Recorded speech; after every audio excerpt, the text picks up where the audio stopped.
So in this video we will go through gradient of scalar field. Like what does that mean and how and why it is useful.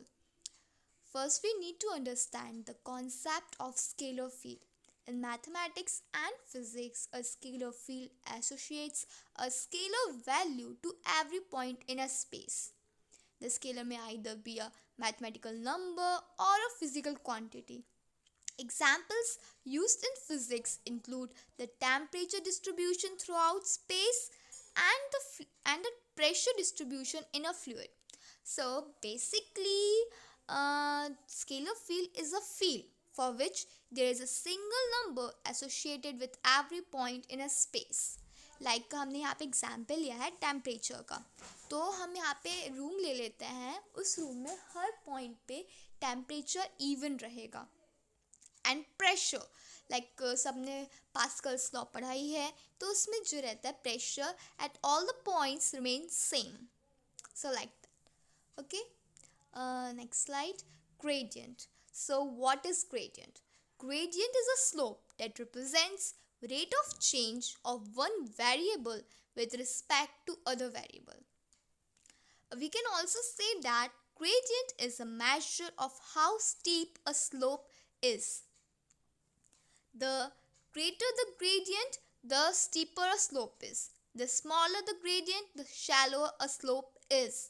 The formula of gradient is vertical height upon horizontal distance. And so we can understand the concept of gradient of scalar field by taking a simple example. Okay, so here we are considering the temperature of all points in a room at a particular time is a scalar field. Okay, अगर हम temperature लेंगे एक room का सारे points पे एक particular time पे, तो वो चेंज नहीं होगा, तो हम उससे क्या बोलेंगे, स्केलर फील्ड ही रहेगा. ओके, तो gradient of this field would then be a vector that pointed in the direction of greatest temperature increase.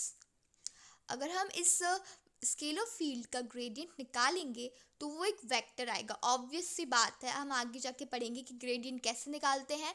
जब हम किसी भी स्केलर फील्ड का ग्रेडियंट निकालते हैं तो उसका रिजल्ट वेक्टर में आता है.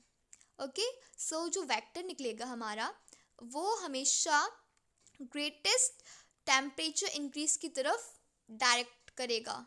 और मतलब जो उसका एक तरीके से भी कह सकते हैं, जो उसका मैग्नीट्यूड होगा वो उसकी तरफ रहेगा. Like its magnitude represents the magnitude of that increase. Okay, so basically समझ आ ही गया होगा कि अगर हम लोग एक स्केलर फील्ड का ग्रेडियंट लेंगे तो वो एक वेक्टर निकलेगा. जो वेक्टर रहेगा वो किस डायरेक्शन में पॉइंट करेगा, एक ऐसी डायरेक्शन में जहाँ पे जो टेम्परेचर है वहाँ पे ज़्यादा चेंज हो रहा है. लाइक हम लोग एग्जाम्पल ले सकते हैं, assuming the density of air around the earth surface. तो जैसा कि कुछ किलोमीटर्स तक, लाइक मेरे को याद नहीं है, लेकिन कुछ किलोमीटर्स तक जो डेंसिटी रहती है वो पूरी सेम रहती है. Density is also scalar quantity. Okay, so वो डेंसिटी सेम रहती है. लेकिन जैसे जैसे हम दूर जाते जाएंगे अर्थ से, लाइक एक पर्टिकुलर टाइम टी पे सारे पॉइंट्स पे डेंसिटी सेम रहेगी. ओके, लेकिन अगर हम उससे मान लो 20 किलोमीटर्स और ऊपर चले गए तो डेंसिटी विल डिक्रीज ना, राइट. सो अगर हम है ना, जो हमारा पहले का पॉइंट था, अगर हम वापस 30 किलोमीटर वापस पीछे जाते हैं और अगर हम उस पॉइंट पर, उस पर्टिकुलर पॉइंट पे एक उसकी जो ग्रेडियंट निकालते हैं, तो एक जो वेक्टर आएगा वो कहाँ डायरेक्ट करेगा कि सबसे ज़्यादा कहाँ पे चेंज हो रहा है उसकी डेंसिटी में, कहाँ इंक्रीज कर रही है वो. ओके, सो अब हमने इतना तो पढ़ ही लिया है, तो हम लोग आसानी से डिफाइन कर सकते हैं what is gradient of scalar field.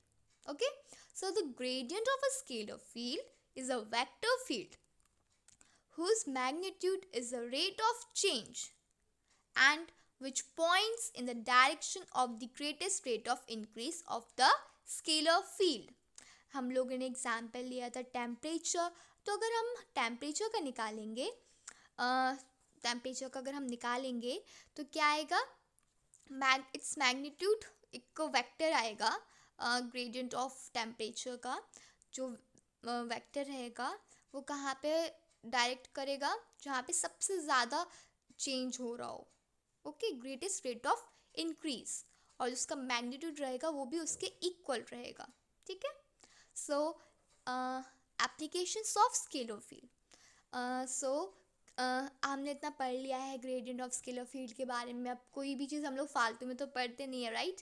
हर चीज़ का एक एप्लीकेशन होता है, यूजेस होता है, तो अब हम वही पढ़ेंगे कि हम जो भी नॉर्मल फॉर्मूलाज हैं तो हम कैसे ग्रेडियंट की हेल्प से उसको हम इजीली डिफाइन कर सकते हैं, लाइक हम लोग इजीली कैलकुलेट कर सकते हैं कुछ भी। तो यहाँ पे मैंने 3 लिए हैं एप्लीकेशंस, वैसे और भी रहते हैं, ठीक है। So gradient vector is used in many physical laws like E equals to minus del V। ये हमने कैसे लिखा, अब हम ये पढ़ेंगे। तो basically E is representing electric field, electric potential V, okay. So जैसे कि और भी वेज हैं इलेक्ट्रिक फील्ड फाइंड करने के, but why we are using this way only and how it is useful, okay, since V is a scalar and it is not a vector, it is easier to solve a problem for electric potential. Knowing how to express the gradient of this field allows us to calculate electric field E in a simpler manner, ठीक है। अब बस हमें इसके लिए, जैसे हमें E find करना है तो हमें क्या पैरामीटर चाहिए पड़ेगा, सिर्फ V, ओके। तो हम इसको बहुत ही ईजी से फाइंड कर सकते हैं, ठीक है। And the second law is known as the heat conduction law. This is the law of heat conduction that states that rate of heat transfer through a material is proportional to the negative gradient of temperature, okay। तो यहाँ पे हमारा heat flow और heat transfer को हमने H से denote करा है and temperature T। So its formula H equals to minus K del T, where del आप लोगों के दिमाग में ये क्वेश्चन आ रहा होगा कि डेल क्या होता है। Actually it is a del operator, इसकी वैल्यू हम लोग आगे पढ़ेंगे, ठीक है।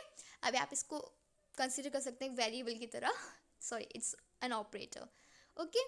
सो के क्या है, के है materials conductivity minus K del T, okay. So ये जो नेगेटिव साइन है ये कहाँ से आया, ये आप लोगों के मन में क्वेश्चन आ रहा होगा। ये इसलिए आया क्योंकि जो हीट रहती है वो कहाँ से कहाँ फ्लो करती है, हाई टू लो, ज़्यादा से कम में आती है, तो उसका जो डायरेक्शन रहती है वो चेंज हो जाती है, ओके। एंड ठीक है, जो थर्ड है force field F and potential energy U। So इनका रिलेशन ये है F equals to minus del U। U stands for gravitational potential energy and F force field. So we can say that force is negative gradient of potential energy. और ये जो negative sign है वो इसमें इसलिए आया है क्योंकि जो वर्क डन है वो अगेंस्ट है